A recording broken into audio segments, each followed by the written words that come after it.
जन्नती दरवाजा है ख्वाजा साहब का, जो दरवाजे से निकलेगा वो जन्नती हो जाएगा।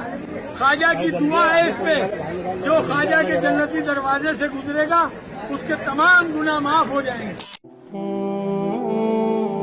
और अल्लाह ने फरमाया है कि दो दो माबूद न बनाओ, माबूद तो वही एक है, सोए बंदो मुझी से डरते रहो।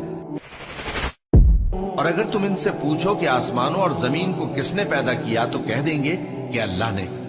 जिनको तुम अल्लाह के सिवा पुकारते हो, अगर अल्लाह मुझको कोई तकलीफ पहुंचानी चाहे तो क्या वो उस तकलीफ को दूर कर सकते हैं? और कहते हैं कि ये अल्लाह के पास हमारी सिफारिश करने वाले हैं। कह दो, क्या तुम अल्लाह को ऐसी चीज बताते हो जिसका वजूद उसे न आसमानों में मालूम होता है और न जमीन में?